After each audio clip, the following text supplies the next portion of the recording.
Épilogue. Le chant des cigales s'était tu, laissant place à celui des grillons. Peut-être qu'ils organisent un combat de grillons en ville, songea Mao Mao. Il s'agissait d'un passe-temps populaire qui consistait à faire se battre des insectes.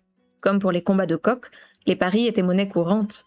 L'apothicaire se trouvait cependant à l'écart de toute cette agitation, dans une demeure à la périphérie de la capitale. Son regard était posé sur Yao, allongée sur un lit. Elles étaient chez la jeune fille. « Je n'attends qu'une chose, c'est de pouvoir reprendre mon travail », dit la convalescente, le visage tourné vers l'extérieur. La jeune fille de bonne famille était vêtue d'une tenue de nuit. Plus de 2 semaines s'étaient écoulées depuis son empoisonnement. Elle avait passé plusieurs jours à moitié consciente, mais elle se sentait à présent bien mieux. « Je suis sûre qu'Un-Un se réjouit de ton retour. » Leur camarade était occupé par son travail à la cour. Elle ne servait plus Jinchi et était retournée au dispensaire, mais Mao Mao doutait qu'elle soit plus concentrée pour autant. Un avait été congédiée car elle passait tout son temps au chevet de sa maîtresse, manquant ainsi à ses obligations envers le frère de l'empereur. Yao avait fini par la chasser. « Moi qui pensais pouvoir m'en sortir sans elle, » murmura-t-elle. Personne n'aurait pu anticiper une telle situation. Pas même toi. Mao Mao ne dit rien. L'herboriste avait pour habitude de goûter à chaque poison qui piquait sa curiosité, et la manite vireuse n'avait pas fait exception. Elle avait bien entendu pris soin de rendre gorge le champignon avant qu'il ne soit absorbé par son organisme. Elle en avait par ailleurs fait de même après avoir ingéré la bouillie de champignons de la prêtresse.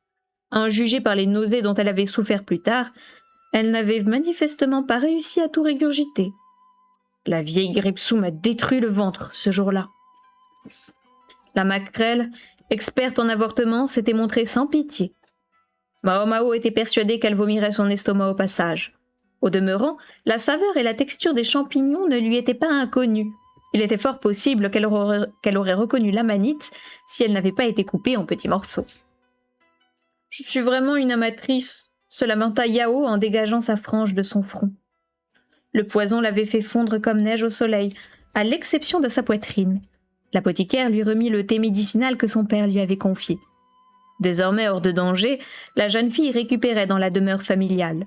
L'herboriste avait été quelque peu surprise en la découvrant. La maison était somptueuse, mais semblait tristement vide. Les domestiques qui l'avaient accueillie paraissaient peu nombreux par rapport à la taille de l'édifice. « Navré de ne pas te recevoir en grande pompe. » Mao Mao aurait sans doute dû répondre « Ce n'est rien, voyons !» mais elle n'avait jamais été douée pour ce genre de banalité. C'était autrefois notre résidence secondaire, mais mon oncle nous a pris la demeure principale. Je vois, c'est compliqué. Cela expliquait pourquoi la famille de la jeune fille vivait dans un endroit si retiré. Mao Mao avait toujours su que sa consoeur était bien née, mais elle comprenait à présent mieux son ambition et son désir de devenir assistante médicale. J'ai déjà congédié Un une fois, mais elle est revenue. Ce n'est pas en restant à mon service qu'elle réussira dans la vie. Le père de Yao n'était plus de ce monde. La jeune fille avait reçu sa part d'héritage, mais son oncle restait le légataire légitime. Au pays de Li, les femmes obéissaient traditionnellement aux hommes. Son oncle à présent à la tête de leur famille, Yao n'aurait d'autre choix que de lui obéir lorsqu'il déciderait de la marier. Je comprends mieux pourquoi elle persiste dans son apprentissage. Le sort de Yao reposait entre les mains du nouveau chef de famille. Le travail était pour la courageuse adolescente un moyen de s'émanciper. C'est dommage que Un ait laissé passer sa chance. Le prince de la lune était très satisfait de son travail. En effet, l'herboriste s'imaginait très bien pourquoi elle avait plu à Jinchi. Le prince impérial était quelque peu dérangé, dans le sens qu'il préférait les personnes qui limitaient leurs interactions avec lui au strict minimum, à celles qui cherchaient à attirer son attention. Cela étant, Mao Mao était-elle en mesure de lui faire la morale ? Elle redoutait ce qu'il lui réservait pour la suite, mais elle voulait se convaincre qu'elle n'avait rien à craindre avant un moment. « J'étais persuadée qu'elle excellerait partout où elle irait, » dit Yao. « Pour ma part, je pense qu'elle ne révèle son potentiel que lorsqu'elle est à tes côtés. » La suivante l'exprimait même un peu trop, peut-être au point d'effrayer Mao Mao, notamment quand il était question des formes voluptueuses de Yao. L'herboriste ne savait que trop bien le mal qu'elle s'était donné pour apporter tous les nutriments nécessaires à la croissance de la poitrine de sa maîtresse. Il faut que je pense à lui demander la liste exacte des aliments qu'elle lui a fait consommer. Inconsciemment, Mao Mao se mit à se frotter les mains. Oui, c'est pour cette raison que j'ai voulu m'éloigner d'elle, et on a vu le résultat. Ça ne lui a d'ailleurs pas plus réussi qu'à moi. Mais si Un a tant besoin de moi, que puis-je y faire? L'apothicaire avait le sentiment que le côté attentionné que Yao dissimulait sous un air froid et hautain la rendait irrésistible aux yeux de Un. Mao Mao s'amusait à imaginer la réaction de cette dernière le jour où elle apprendrait que sa maîtresse se marierait. « C'est peine perdue », reprit la convalescente avant de jeter un coup d'œil à son amie. « D'ailleurs, n'aurais-tu pas œuvré dans l'ombre sans nous en parler ?»« Je ne vois pas de quoi tu parles. » L'apothicaire décida de feindre l'ignorance, non sans culpabiliser. Sa consoeur avait beau avoir survécu à un empoisonnement, cela ne changerait rien au fait qu'elle-même avait laissé la coupable s'en sortir saine et sauve. De plus, officiellement, Yao avait failli en tant que goûteuse et causé indirectement la mort d'une figure éminente. Sa réputation était irrémédiablement entachée. Dans cette histoire, c'est elle qui paye le prix fort. Je ne devrais pas être traitée avec autant d'égards. J'ai tout raté. Pourtant, on me traite avec un respect non mérité. On m'a même autorisé à reprendre mon travail une fois que je serai remis sur pied. Je ne suis pas naïve au point de croire que le monde est aussi bon. Mao Mao tressaillit. Non, ne dis rien. Considère mes mots comme de simples élucubrations d'une personne qui a été malade. Tu n'as qu'à boire ton thé et faire comme si de rien n'était. Yao faisait preuve d'une grande volubilité. Je m'estime chanceuse que ceux qui m'entourent soient assez généreux pour ne pas se débarrasser de moi.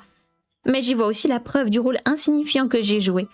Ce n'est sans doute pas avisé de ma part de le formuler à voix haute, voire un signe de mon manque de maturité, mais j'ai besoin de dire ce que j'ai sur le cœur, même si ce ne sont que des divagations. Elle comprenait vaguement que l'affaire ne s'était pas terminée comme on avait bien voulu le lui faire croire. Yao n'était à coup sûr pas la seule à avoir des doutes, mais comme les autres, elle comprenait qu'il valait mieux se contenter de la version officielle pour le bien de chacun. « Qu'est-ce que t'es en train de manger, châtaigne ?» Pardon. J'ignore comment réagirait Un si elle venait à en apprendre la vérité. Même si j'accepte ce dénouement, rien ne dit qu'elle en fera de même. Veille à ce qu'elle ne découvre jamais ce qui s'est tramé. Un était perspicace. Sûrement trouverait-elle toute cette histoire suspecte. Si jamais elle venait à apprendre l'identité de celle qui avait empoisonné sa maîtresse et surtout que la coupable était toujours en vie, elle pourrait bien décider de se rendre justice elle-même. Je ne supporterais pas qu'elle sabote son avenir en fonçant tête baissée. Rien de plus, tu entends? Elle se laissait aller à ce fameux penchant bienveillant que sa fierté l'empêchait d'afficher au grand jour. À présent que les hauts dignitaires avaient clos l'affaire, Mao Mao avait pris le parti de laisser cette histoire derrière elle. Remuer le passé n'apporterait rien de bon. Pardon, je crains que mon ouïe ne soit défectueuse. Je n'ai pas du tout entendu. Satisfaite? Ma pauvre, ça ne doit pas être facile, répondit Yao d'un ton taquin. Après avoir discuté de l'imminent retour au dispensaire de la convalescente, l'herboriste quitta la demeure. Puisqu'il s'agissait de son jour de repos, aucune calèche ne l'attendait. Le trajet jusque chez elle serait un peu long, mais elle l'effectuerait à pied. Des enfants couraient dans tous les sens, des insectes en cage à la main. L'atmosphère festive des derniers jours avait laissé place à une ambiance plus tranquille. Pour les habitants de la capitale, la mort d'une prêtresse étrangère n'était qu'un sujet de conversation éphémère qui serait bien vite oublié. Les festivités terminées, la vie reprendrait son cours. Mao Mao prit une bouffée d'air frais avant de se mettre en route. Et bien sûr, les illustrations en couleur de la fin. Je vais même mettre en plein écran.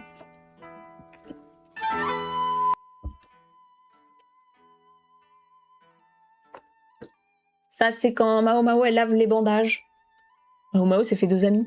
On note, hein.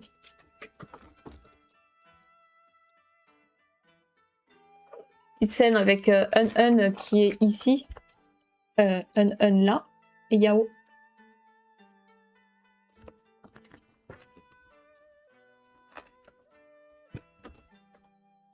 Ici, nous avons Jasgul et Jinchi, qu'on n'a pas vu, et c'est une très bonne chose.